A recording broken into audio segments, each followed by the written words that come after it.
the surprise attack could have been prevented? How do they plan to save the hostages? How could such a catastrophic security failure happen in their own backyard? A ground invasion of Gaza may answer some of those questions and deflect others for now.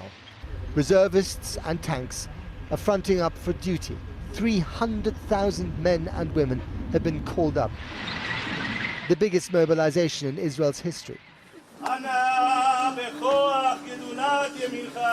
Israel is a country of compulsory military service, where every citizen has served or will serve.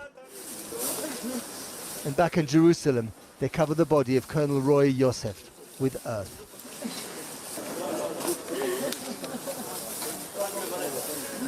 He died fighting Hamas militants after the music festival massacre.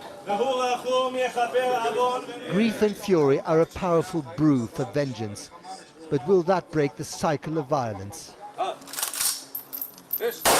Or take it to a new level?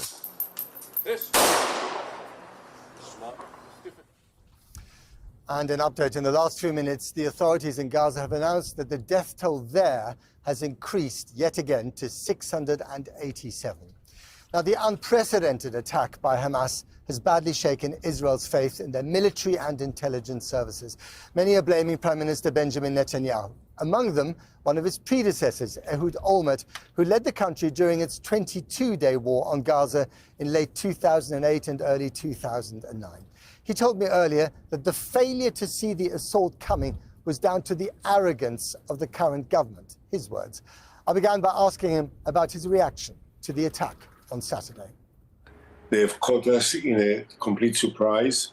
It is similar to 9/11, and we suffered a terrible blow. There is no question about it. This was a shock for everyone. But we are pulling ourselves together, and in a short while, we'll hit back, and it will be very painful. This is brutal, and it will have to be answered, and the answer will be very decisive. There is no question about it. The intelligence failures, the security failures, as someone who used to be the Prime Minister of this country, how surprised were you by what many people are regarding as a catastrophic failure of what Israel is supposed to be very, very good at? I think that this is a tragic mistake which repeats itself after exactly 50 years after the similar situation in the Yom Kippur War in 1973. So the intelligence worked. We saw all their preparations, but we thought that they are trying to fool us, and we didn't take it seriously.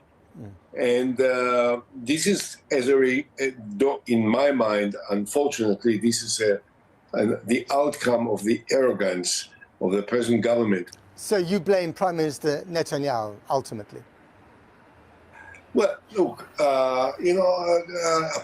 I'm not right now in the mood of carrying on the fight that I have with Netanyahu. Prime Minister is the ultimate responsible for everything that happens or doesn't happen.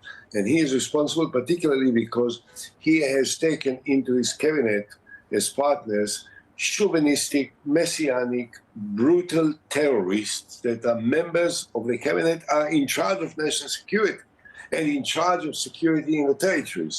So he took the worst possible guys that unfortunately defames the reputation of the state of Israel, not just inside Israel, but across the world. So if you were still Prime Minister